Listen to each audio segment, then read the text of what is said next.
तो हम लोग क्या पढ़ रहे थे, मिलिट्री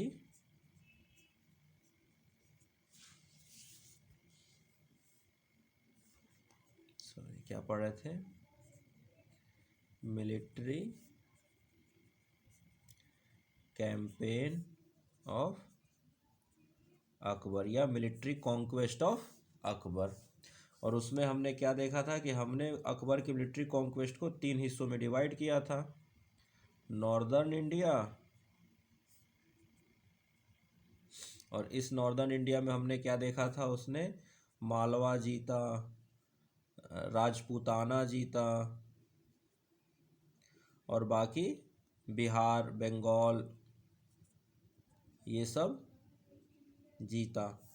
फिर हमने देखा था नॉर्थ वेस्टर्न पार्ट या रीजन, नॉर्थ वेस्टर्न रीजन में उसने क्या जीता, काबुल जीता, सिंध जीता एंड बलूचिस्तान जीता।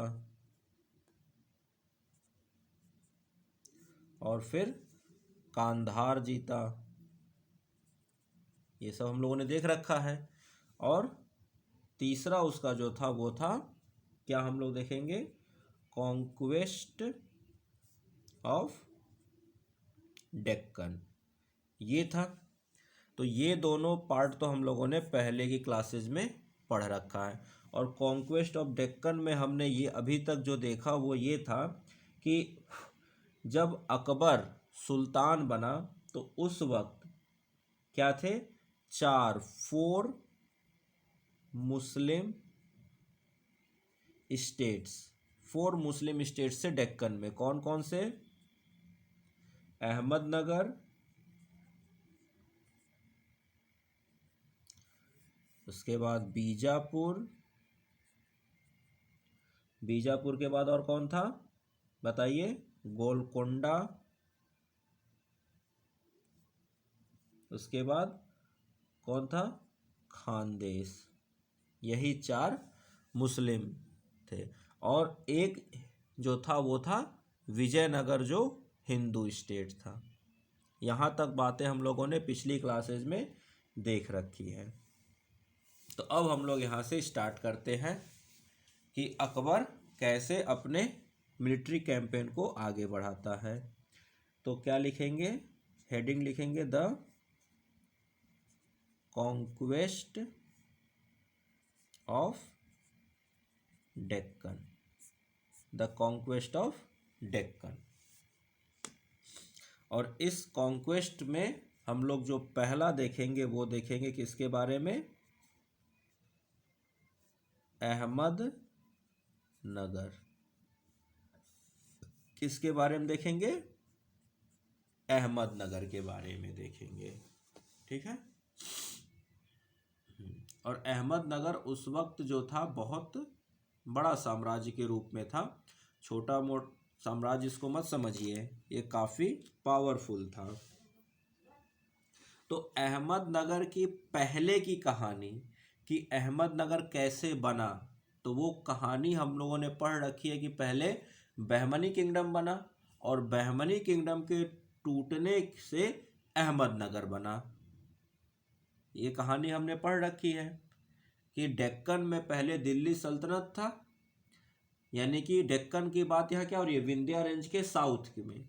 डेक्कन का मतलब हो रहा है कि जो विंध्या रेंज है, कौन, विंध्या रेंज, जो आप ज्योग्राफी में देखोगे इंडिया के मैप में, ये जो विंध्या रेंज है मध्य प्रदेश होते हुए, इस विंध्या रेंज के साउथ की बात हम लोग कर रहे हैं।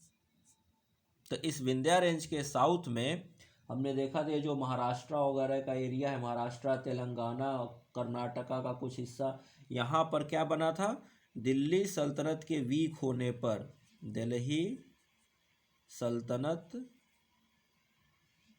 के वीक होने पर क्या बना था, बहमनी किंगडम बना था।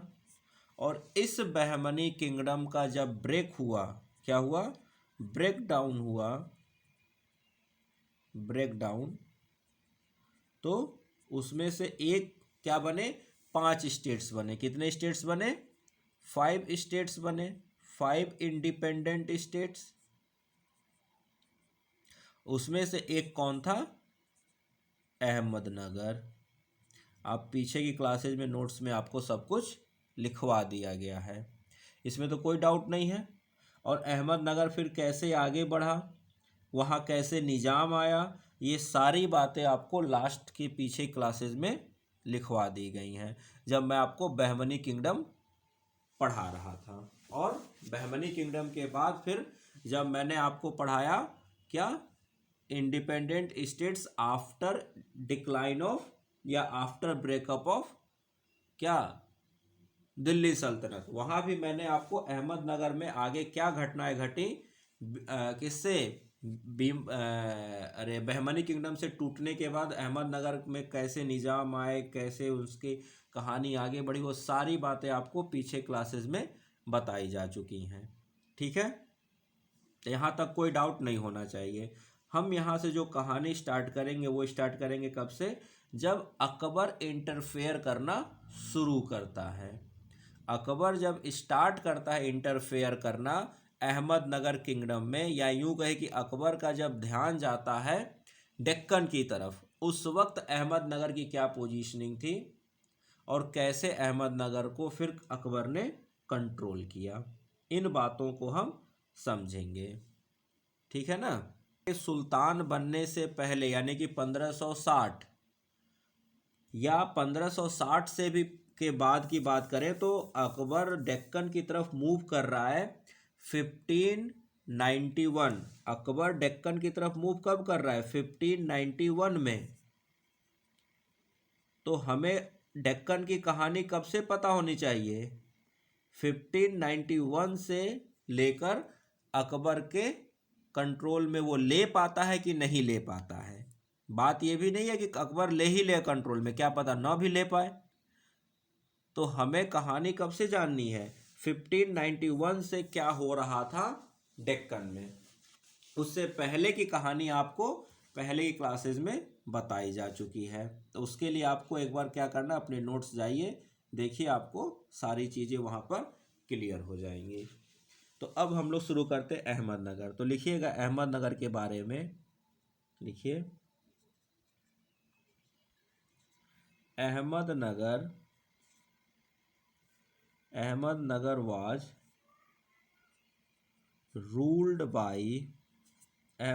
Was ruled by Nizam Shahi dynasty. किसके द्वारा? Nizam Shahi dynasty. Ahmednagar was ruled by Nizam Shahi dynasty. अब ये निजाम शाही कहाँ आया, तो ये आपको पीछे की क्लासेस में जाकर देखना पड़ेगा, बहमनी किंगडम, और उसके बाद दूसरी आपकी कौन सी आपका नोट्स होगा जिसमें मैंने लिखा है कि इंडिया की position after decline of Delhi सल्तनत। ठीक है, या मुगल अंपायर के आने से पहले इंडिया की सिचुएशन क्या थी, उसमें मैंने आपको बता रखा है। तो निजाम शाही कैसे आई और क्या कहानी इनकी है, ये आपको सब वहाँ बताया जा चुका है। तो निजाम Shahi dynasty and his ruler, कौन है रूलर?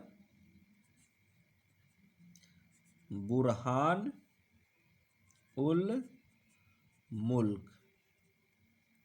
कौन है? बुरहान उल मुल्क। Who died in 1594, who died in 1594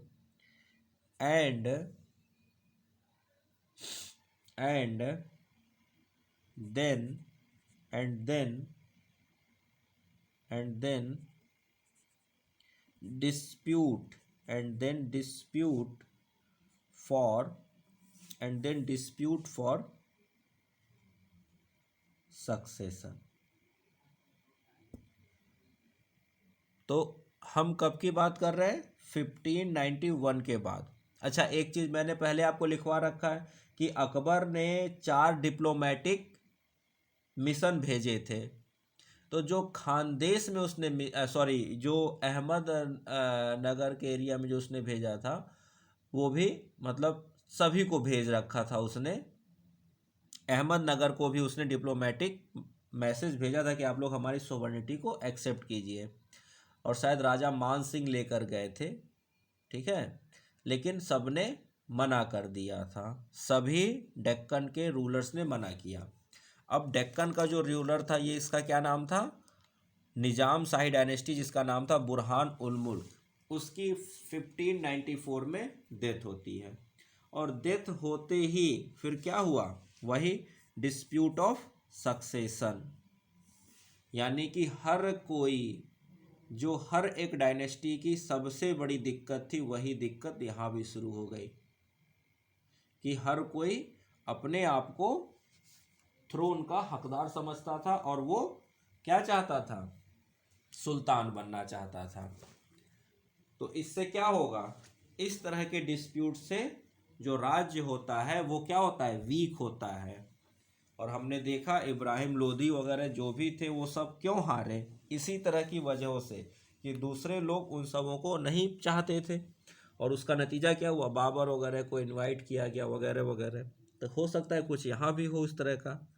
तो लिखिएगा अब कहानी कैसे आगे बढ़ती है कि बुरहान उल मुल्क की हो चुकी है डेथ, और है वॉर ऑफ सक्सेशन चल रहा है, हर कोई सुल्तान बनना चाह रहा है।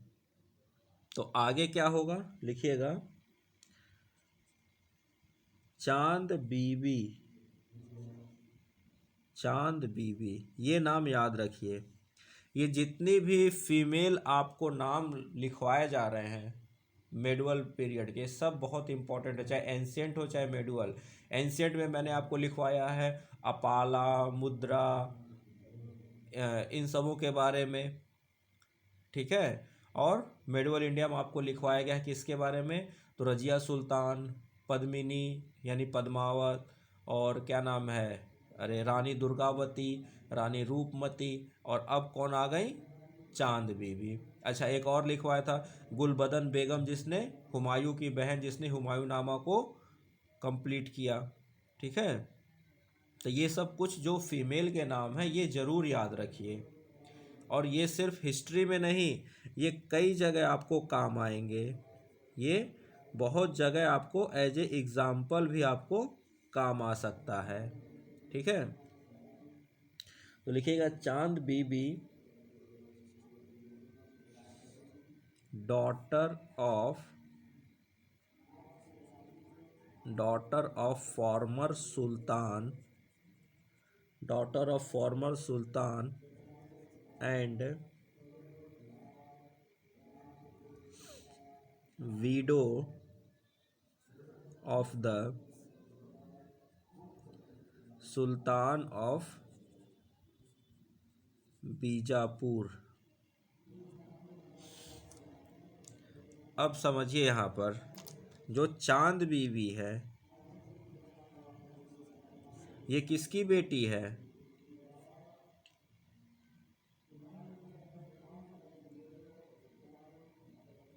ये किसकी बेटी है, ये है बुरहान उल मुल्क की बेटी है, किसकी, बुरहान उल मुल्क की बेटी है। और बीजापुर के सुल्तान के साथ इसका क्या हुआ था, निकाह हुआ था, यानी कि मैरिज हुआ था बीजापुर के सुल्तान के साथ। तो बीजापुर का सुल्तान की डेथ पहले हो चुकी है, तो चांद बीबी क्या हो चुकी है, वीडो। साथ में अब उसके पिता यानी बुरहान उल मुल्क की भी डेथ हो गई।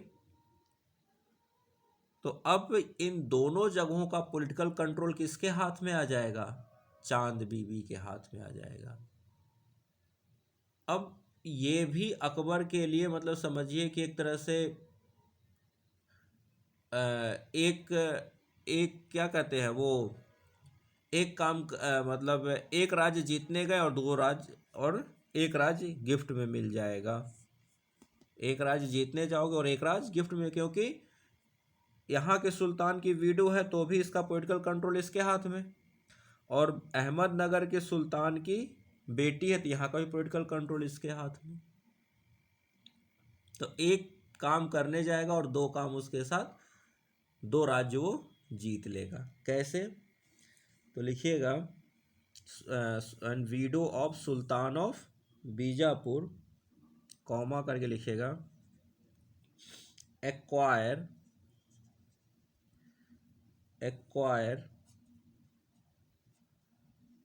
Political control and supported to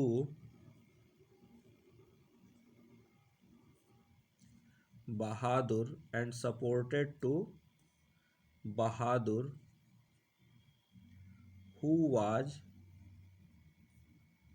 an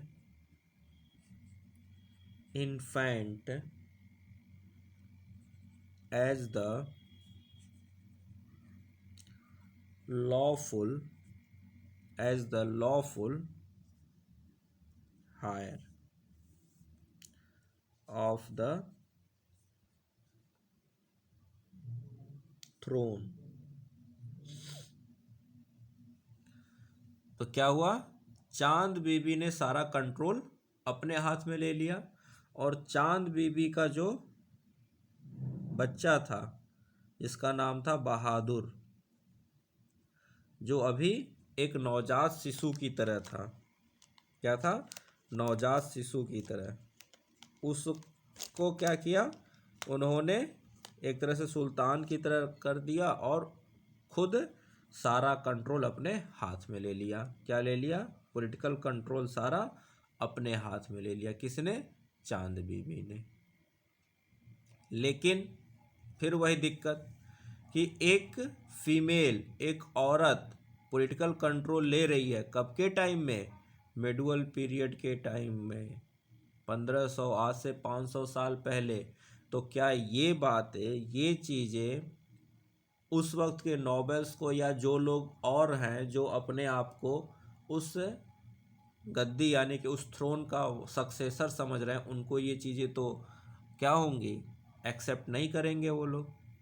और वही हुआ। तो क्या हुआ? लिखिएगा कॉमा लिखिएगा, बट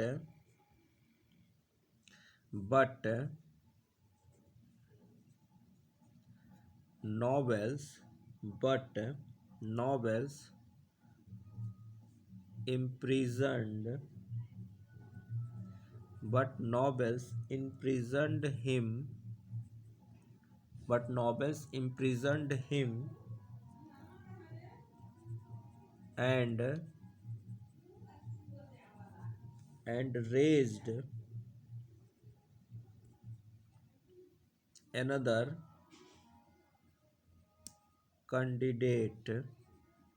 candidate to the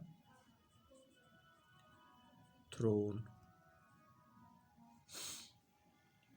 तो वही हुआ। क्या? नोबेल्स ने क्या किया? चांद बीबी को बंदी बना लिया, ठीक है, और क्या किया? दूसरे को थ्रोन पर बैठा दिया। किसने? नोबेल्स ने। अब क्या होगा? अब इसके आगे की कहानी लिखते हैं। तो ये रब करते हैं, फिर इसके आगे की कहानी आपको बताता हूँ। तो ये जो कहानी अभी तक हम लोगों ने देखी वो अहमदनगर के पॉलिटिकल कहानी देखी। किसकी देखी? अहमदनगर की पॉलिटिकल कहानी हमने क्या देखी कि उसके निज़ाम की डेथ हो गई, और निज़ाम की डेथ के बाद उसकी बेटी चांद बीबी जो बीजापुर के सुल्तान की विधवा थी यानी कि विडो थी, उसने सब कुछ अपने कमांड में ले लिया, और नोबेल्स ने क्या किया? उसी को बंदी बना लिया। अब क्या होता है? अब लिखिएगा इन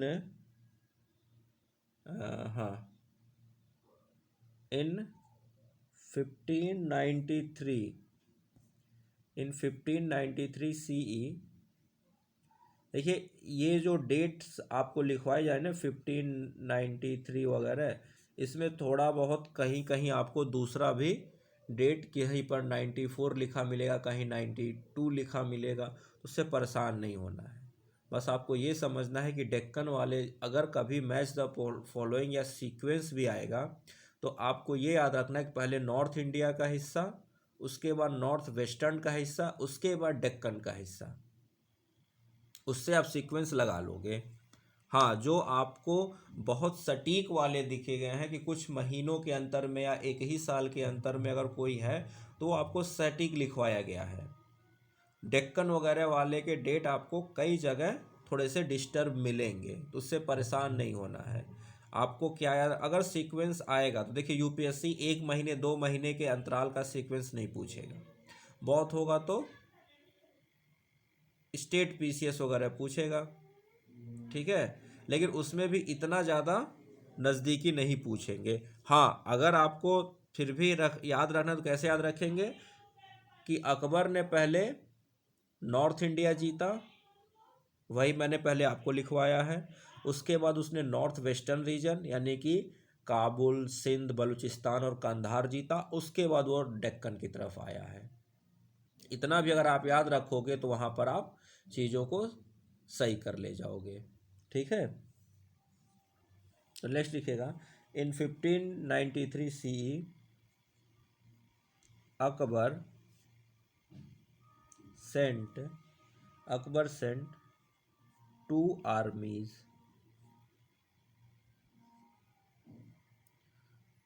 one led by Abdur Rahim Khan Khana and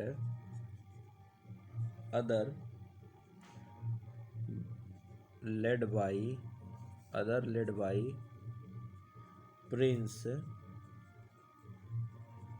मुराद। कौन? प्रिंस मुराद। ये मुराद जो है यही जहांगीर है। तो उसने जानबूझ के 2 सेना भेजी। आगे किसको भेजा? अब्दुल रहीम खाने खाना को, और उसके सपोर्ट में प्रिंस मुराद को भेजा।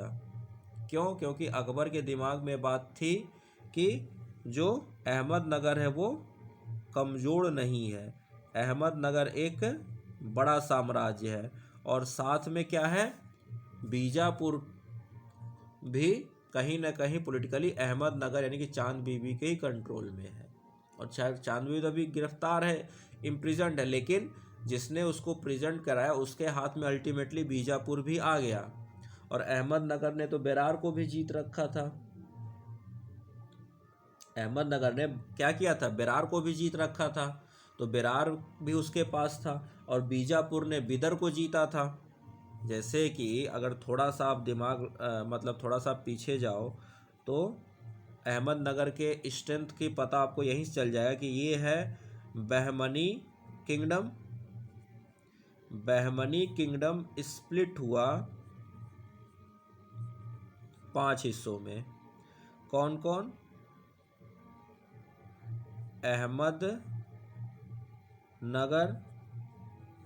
अहमदनगर के बाद क्या था? बेरार, उसके बाद था बीजापुर, उसके बाद था बिदर, और फिर था गोलकोंडा। ये था 5। इस अहमदनगर ने इस बेरार को जीत लिया। अहमदनगर ने इस बेरार को जीता तो क्या बन गया? अहमदनगर प्लस बेरार बन गया अहमदनगर। बीजापुर ने बिदर को जीता, बीजापुर ने बिदर को जीता, तो ये क्या बन गया? बीजापुर। और चांद बीबी ने इन दोनों को मिला दिया आपस में, क्योंकि अहमदनगर और बीजापुर के बीच में क्या होगा? Matrimonial alliance. तो ये दोनों एक दूसरे को अब अटैक नहीं कर रहे हैं। लेकिन चांद बीबी जब दोनों को मिलाकर क्या बना दिया? दोनों को बनाकर बना दिया अहमदनगर। तो बहमनी किंगडम जो टूटा था उसमें से सिर्फ गोलकोंडा को बाहर कर दीजिए तो क्या है? अहमदनगर। जो इतना बड़ा बहमनी किंगडम था उसमें सिर्फ गोलकोंडा को बाहर कर दीजिए तो क्या है? अहमदनगर, है ना। तो इसी से आप अंदाजा लगा सकते हो कि अहमदनगर कितना बड़ा साम्राज्य, कितना बड़ा स्टेट था। और बहमनी किंगडम के इसके बारे में हमें पता ही है कितना बड़ा इस बहमनी किंगडम था, पूरा पूरा डेक्कन। और उसमें केवल गोलकोंडा को अगर हटा दे तो पूरा का पूरा बहमनी ही लगभग लगभग अहमदनगर, यानी कि 70-80% देखा जाए तो बहमनी किंगडम का मिलाकर आज में अहमदनगर है। ठीक है, इसने मर्ज नहीं किया था, चांद बीबी ने अहमदनगर बीजापुर को मर्ज नहीं किया था, लेकिन दोनों पर कंट्रोल तो उसी का था ना। तो जो अहमदनगर के थ्रोन पर बैठा, जो अहमदनगर के थ्रोन पर बैठा वो अल्टीमेटली बीजापुर का भी क्या हो गया, कंट्रोलर हो गया। जब चांद बीबी ने क्या किया, अहमदनगर और बीजापुर दोनों का कंट्रोल अपने हाथ में लिया, तो जब चांद बीबी को रिप्लेस करके जो भी थ्रोन पर बैठा, अल्टीमेटली वो क्या हो गया, बीजापुर और अहमदनगर दोनों का कंट्रोलर हो गया सुल्तान। यानी दोनों मिलकर क्या हो गए, एक हो गए। मर्जर नहीं हुआ दोनों का, दोनों अलग अलग हैं लेकिन कंट्रोल एक ही आदमी के हाथ में। तो अगर एक के ऊपर अटैक करो तो दोनों, यानी कि अहमद और बीजापुर दोनों की सेनाएं साथ में लड़ेंगी अपोजिशन के। तो यही यहाँ पर हो रहा था। इस वजह से क्या कह सकते हैं कि अहमदनगर उस वक्त कोई छोटा मोटा राज्य नहीं था। लेकिन अगर अकबर, अब देखिए अकबर की भी किस्मत, अगर अकबर यहाँ हरा देगा तो ये पूरा एरिया अकबर के कंट्रोल में आ जाएगा। उसको अलग अलग 3-4 युद्ध नहीं करने पड़ेंगे, एक ही युद्ध में अगर उसने हरा दिया तो ये सब अपने आप इसके कंट्रोल में। और अकबर की ये भी खुशकिस्मती कहिए कि उस वक्त अहमदनगर में क्या चल रहा था, वॉर ऑफ सक्सेशन चल रहा था। अहमदनगर बिखरा पड़ा था, कोई मजबूत अच्छा सुल्तान अहमदनगर के पास था ही नहीं। और अकबर के पास तो एक से एक अच्छे कमांडर, जिसमें उसने अपने एक कमांडर अब्दुल रहीम खान खाना को भेजा ही था। साथ में उसकी मदद के लिए प्रिंस मुराद यानी जहांगीर को भी भेजा। जहांगीर के आर्मी में भी एक अच्छे कमांडर जो जहांगीर के अंडर में थे। अब्दुल रहीम खान खाना के अंडर में एक से एक अब खुद एक अच्छा कमांडर, उसके अंडर और भी अच्छे कमांडर। तो इस तरह से क्या है, एक तरह से देखा जाए तो अकबर का पलड़ा भारी है। अकबर यहाँ पर क्या है, प्लस में है और अहमदनगर माइनस में है, इतना बड़ा होने के बावजूद। समझ में आ रही बात। तो ये समझ में आया कि अगर अकबर एक ही बार में अगर जीतने में सक्सेस होगा तो कितना बड़ा अंपायर उसके हाथ में आ जाएगा। तो वही होता भी है। तो लिखिएगा,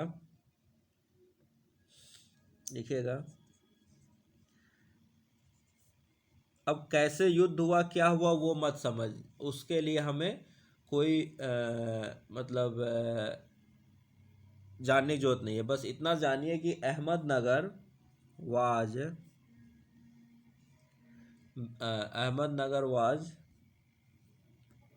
invaded in 1595. Ahmednagar was invaded in 1595 CE, but चांद बीबी, बाद में ये आज़ाद हो गई, मतलब जब अटैक वगैरह हुआ तो, but Chand Bibi defended the city with splendid courage and in last a peace treaty was signed in 1596। तो क्या हुआ, अकबर मुगल फोर्स जब इन्वेड करती है तो चांद बीबी क्या करती है, बहुत मजबूती से लड़ती हैं। लेकिन क्या थी, अकबर की सेना बहुत बड़ी थी। तो एक पीस ट्रीटी साइन हुई।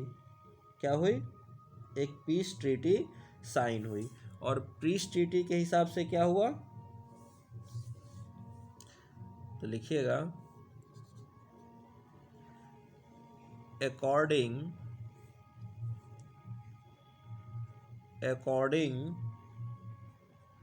to peace treaty, according to peace treaty क्या हुआ? Berar was ceded to Mughals. Berar was ceded to Mughals and Nizam Shah is recognized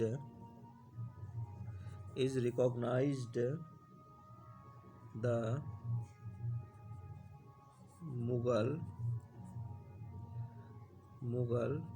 suzerainty।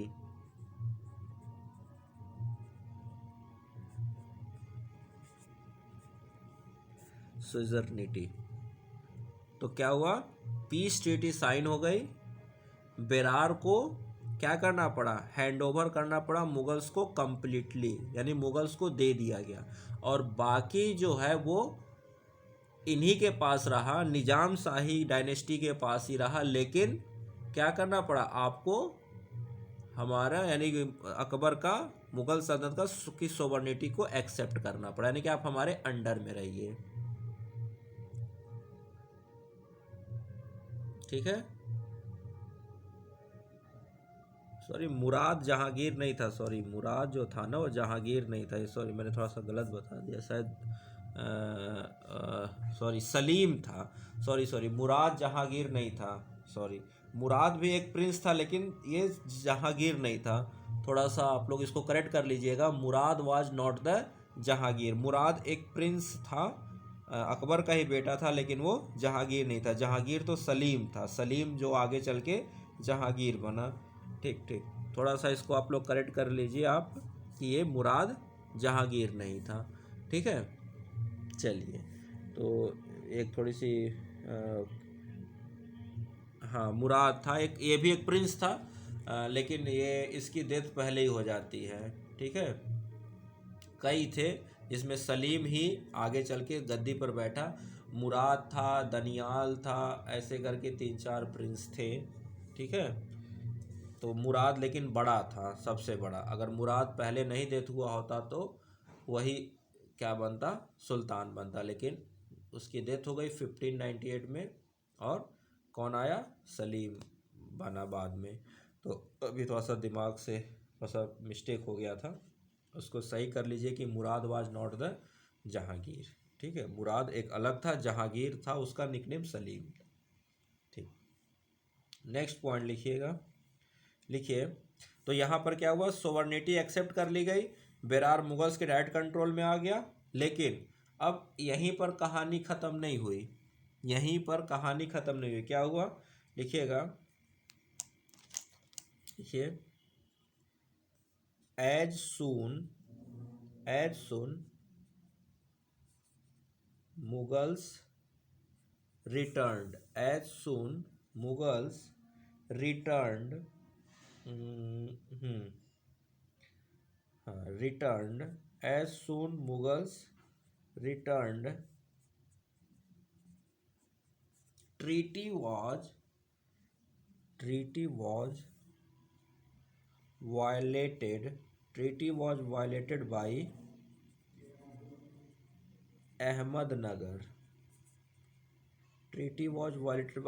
Ahmednagar. Ahmednagar ने ट्रीटी वायलेट कर दी। कैसे? तो इसने मतलब बेरार पर अटैक कर दिया। क्या कर दिया? बेरार पर अटैक करके। Violated the by Ahmednagar. कैसे? तो लिखिएगा, ब्रैकेट में लिखिए, चांद बीबी अटैक्ड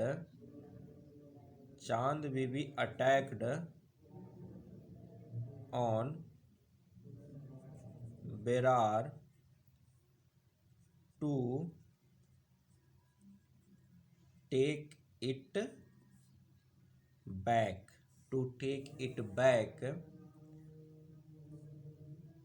विथ, हाँ बस इतना ही लिखिए, वो छोड़ दीजिए, विथ क्या लिखना है, कि चांद बीबी ने क्या किया, बेरार पर अटैक कर दिया। वो मैं लिखवा रहा था कि सपोर्ट लिया था आदिल शाही का और कुतुब शाही का, लेकिन उसका कोई खास यहाँ पर काम नहीं है। बस इतना समझिए कि चांद बीबी ने वायलेट कर दिया प्रिस्टिटी। कैसे? चांद बीबी ने, अब बेरार भाई मुगल्स के कंट्रोल में है, तो बेरार के किले पर कौन होंगे? मुगल आर्मी होगी। तो यानी कि चांद भी बेरार पर अटैक है, इसका मतलब है बेरार यानी कि मुगल आर्मी जो बेरार के किले में है उसके ऊपर अटैक हुआ, वहां से उनकी आर्मी को हटा दिया गया।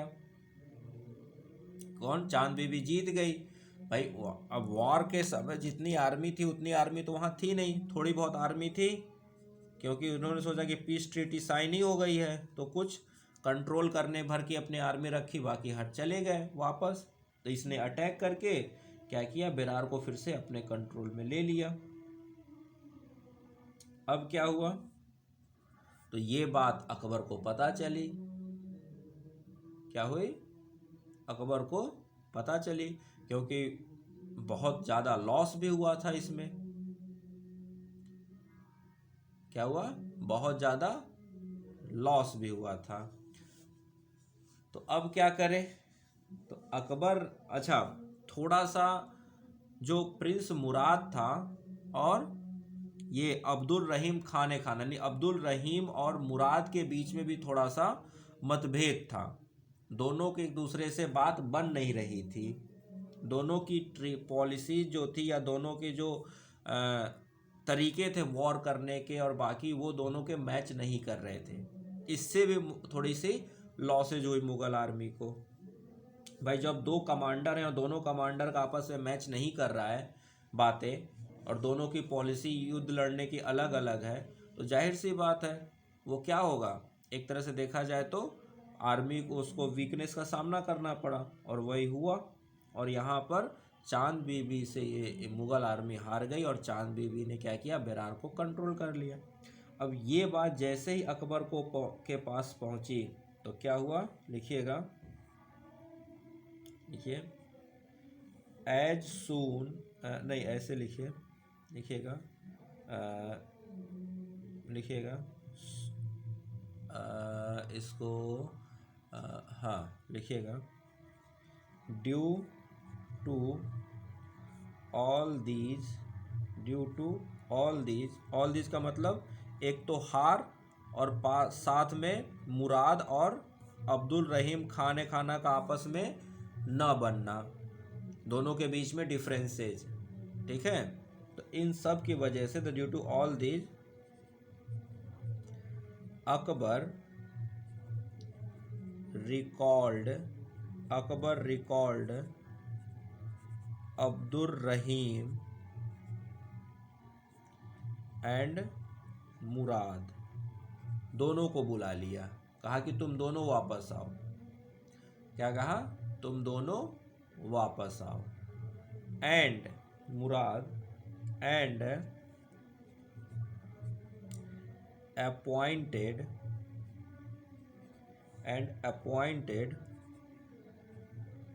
अबुल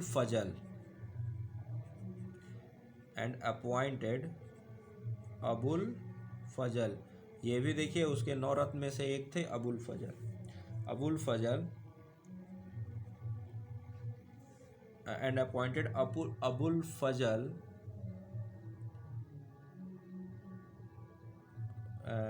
हाँ, Abul Fazal in their place, and also prepared himself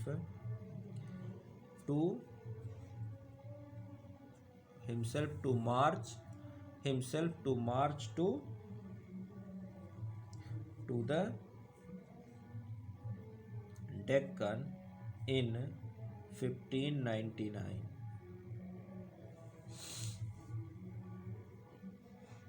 ठीक है।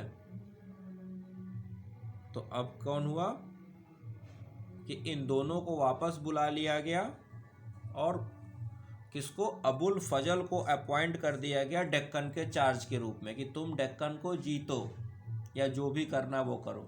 और फिर कुछ समय बाद अकबर खुद ही सोचता है कि मैं भी चलूं, कहाँ, डेक्कन की ओर।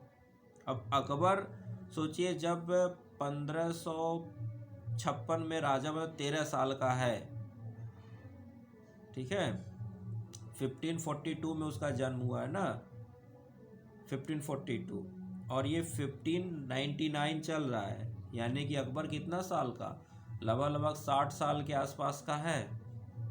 60 साल का अकबर खुद को प्रिपेयर कर रहा है डेक्कन की तरफ मार्च करने के लिए, ठीक है ना।